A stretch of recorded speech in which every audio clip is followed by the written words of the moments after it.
Bengali horror story.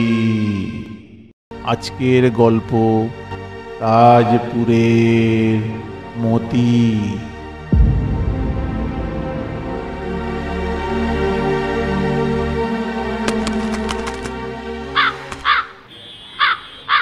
Shankar Debnath একজন বাংলার professor. লেখালেখি করতে ভালোবাসেন। ব্যাচেলার মানুষ, তাই ছুটি পেলেই তাজপুরে চলে আসেন। এখানে সমুদ্রের ধারে নিরিবিলি শান্ত পরিবেশে গল্প লেখার কাজ ভালোই হয়। বহুবার তাজপুর এসেছেন। এটা তার কাছে সেকেন্ড হোমের মতো। এখানকার রাস্তাঘাট, দোকানপাট, এমনকি ড্রাইভার থেকে শুরু করে হোটেল কর্মচারী পর্যন্ত তার কাছে খুব পরিচিত। এরা যেন তার পরিবারের লোক। এবার পুজো সংখ্যায় একটা ভূতের গল্প দেবেন বলে ঠিক করেছেন। তাই আগস্টের শেষের দিকে এক সপ্তাহে ছুটি নিয়ে বেরিয়ে পড়েছেন। সঙ্গে বেশি কিছু নেই, কেবলমাত্র একটা সুটকেস। সেটাকে হাতে ঝুলিয়ে হাওড়া স্টেশনে এসে দাঁড়ালেন। আকাশ একটু মেঘলা করে আছে। প্ল্যাটফর্মের পাশে কোথাও উনান ধরিয়েছে। এত ধোঁয়া ভরে গেছে যে দেখে মনে হচ্ছে কোনো হিল স্টেশনে দাঁড়িয়ে আছে। চারিদিকে যেন মেঘ ভেসে যাচ্ছে। যাই হোক, ট্রেনে উঠে পড়লেন। হাওড়া থেকে ট্রেন ছেড়ে দিল। প্ল্যাটফর্মের ঘড়িতে দেখলেন 4:40 বাজে। ট্রেনের কামরা বেশ খালি। দু একজন বসে আছে। প্রফেসর জানলার ধারে বসে বাইরের দিকে তাকিয়ে রইলেন। কিছুক্ষণ পর মেঘ কালো করে বৃষ্টি এলো।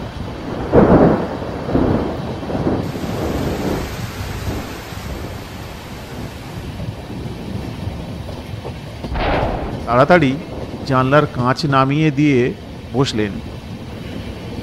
জানলার বাইরে ঝাপসা হয়ে বৃষ্টি হচ্ছে। সেদিকে তাকিয়ে দেখতে দেখতে তিনি ঘুমিয়ে পড়লেন।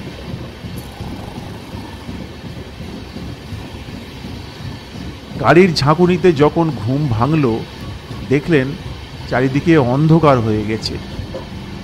ঘড়িতে দেখলেন রাত 8টা বাজে। কামরায় কেউ নেই। জানলার কাঁচ তুলে বাইরের দিকে তাকালেন। অন্ধকারের মধ্যে বুঝতে পারছেন না ট্রেন কোথায় এলো। কিছুক্ষণ পর একটা স্টেশন এলো, লবণ সত্যাগ্রহ। প্ল্যাটফর্মে একটাও লোক নেই। আবার বৃষ্টি এলো। জানলার কাঁচ নামিয়ে দিয়ে মনে মনে ভাবছেন, এত দেরি হওয়ার তো কথা নয়। এতক্ষণে রামনগর স্টেশনে পৌঁছে যাওয়ার কথা। মনে হয় এদিকে খুব বৃষ্টি হয়েছে, তাই ট্রেন এত লেট। রামনগর পৌঁছাতে আরও 1 ঘন্টা লাগবে। কিন্তু ভাবনার বিষয় হলো, এই বৃষ্টির মধ্যে স্টেশন থেকে তাজপুর যাওয়ার কোনো গাড়ি পাওয়া যাবে কিনা। রামনগর এসে যখন ট্রেন থামল, তখন রাত 10টা বাজে। টিপ টিপ করে বৃষ্টি পড়ছে। পুরো স্টেশন খালি। ছাতা মাথায় দিয়ে স্টেশনের বাইরে এসে দেখলেন একটাও গাড়ি নেই। বসার সিটে ব্যাগটা রেখে দাঁড়িয়ে রইলেন। তিনি মনে মনে ভাবলেন, এখন দুটো উপায় আছে। সারা রাত এই বেঞ্চের উপর রাত কাটিয়ে কাল সকালে তাজপুর যাওয়া, আর একটা হলো যদি ফিরতি ট্রেন আসে তাহলে হাওড়াতে ফিরে যাওয়া। কিন্তু ট্রেন আসবে কি জানার উপায় নেই। টিকিট কাউন্টার বন্ধ। কিন্তু প্রথমটা যদি হয়, তাহলে সারা রাত এই ফাঁকা স্টেশনে ভূতের ভয় না থাক, চোর ছিনতাইবাজের ভয় আছে। তার উপরে মশা, কি করা যায় ভাবছেন এমন সময় স্যার, এত রাতে তাজপুর যাবেন নাকি? অন্ধকারের মধ্যে থেকে একজন সার্সি মাথায় দিয়ে এগিয়ে আসছে। ভালো করে মুখ দেখা যাচ্ছে না। প্রফেসর জিজ্ঞাসা করলেন, কে, মতি নাকি? হ্যাঁ স্যার। আরে তোমাকে এত রাতে পাবো ভাবতেই পারিনি। তুমি এসে যে কি উপকার করেছো তোমাকে বলে বোঝাতে পারবো না। তুমি না এলে আমাকে সারা রাত এই প্ল্যাটফর্মেই কাটাতে হতো। কি যে বলেন স্যার, আপনার মতো লোক এইরকম বিপদে পড়বে হতেই পারে না। দেখুন না, ভগবান আমাকে পাঠিয়ে দিলেন। চলুন স্যার, ব্যাগটা আমি নিচ্ছি। তোমার গাড়ি কোথায়? দেখছি না।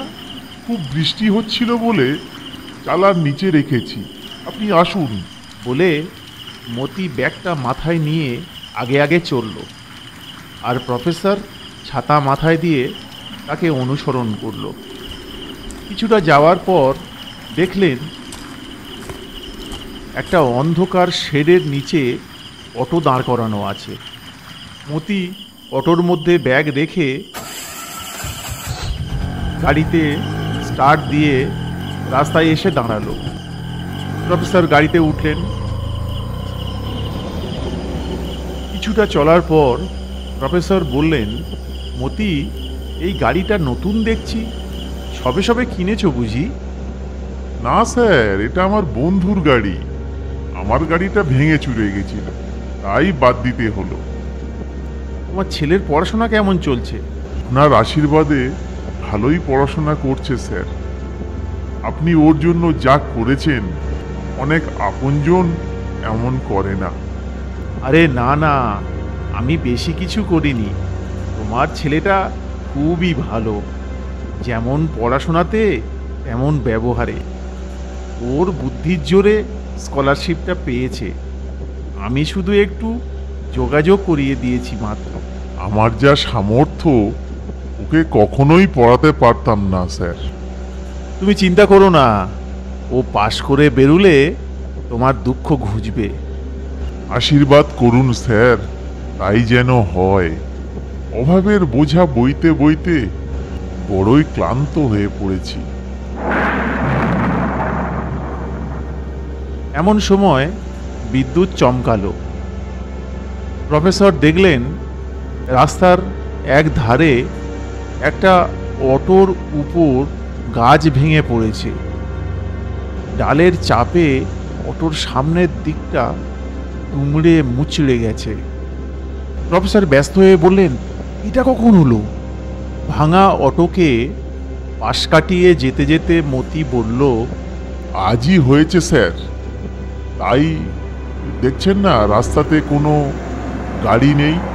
হঠাৎ একটা দমকা হাওয়ার ঝাপটাতে একটা বড় গাছের ডাল অটোর উপর আছড়ে পড়ছিল। প্রফেসর আতঙ্কিত হয়ে চেঁচিয়ে বলল, মতি, সাবধান, সামনে দেখো, একটা বড় গাছের ডাল।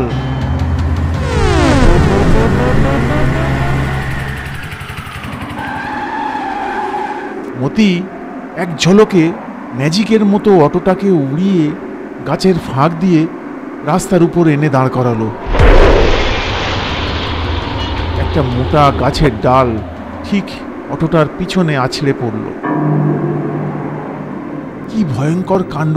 আর একটু হলে অটোর উপরে পড়তো।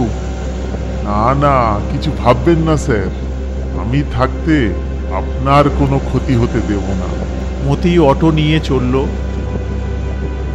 কিছুক্ষণ সব চুপচাপ। প্রফেসর ভাবছেন, মতি কি ম্যাজিক জানে? নিশ্চিত গাছের ডালটা অটোর উপরে পড়তো। খুব বাঁচান বেঁচে গেছি। কিছুক্ষণ চলার পর মতি বলল, স্যার, আমরা প্রায় এসে গেছি।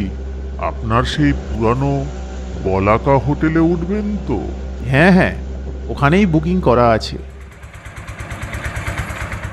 অটো এসে হোটেলের গেটের মুখে দাঁড়ালো।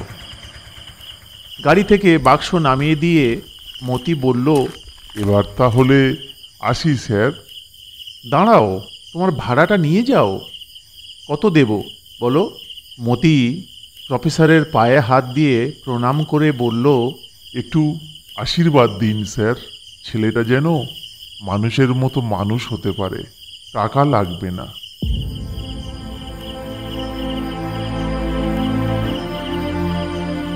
সে কি, টাকা নেবে না কেন?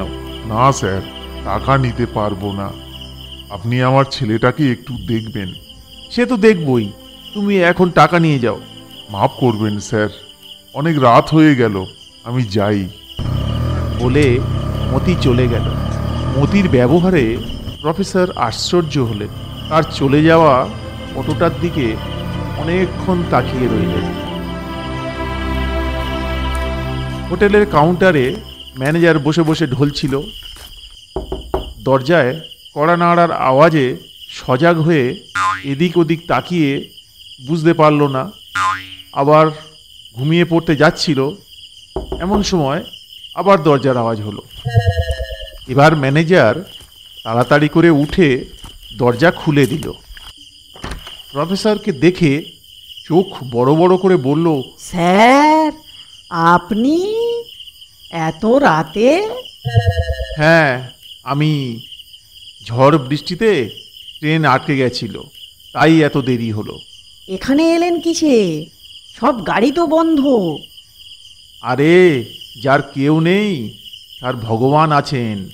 ঠিক সময়ে মতিকে পেয়ে গেলাম, সেই তো আমাকে এখানে নিয়ে এলো।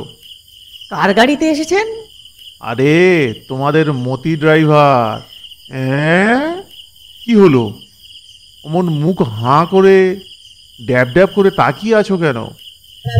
টেবিলের উপর থেকে গ্লাসটা নিয়ে কয়েক ঢোক জল খেয়ে ম্যানেজার বলল, আজ সন্ধেবেলা কয়েকজন ট্যুরিস্টকে নিয়ে স্টেশন থেকে আসার সময় একটা বড় গাছের ডাল ভেঙে পড়ে মতির অটোর উপরে। ট্যুরিস্টগুলো প্রাণে বাঁচলেও মতি বাঁচেনি।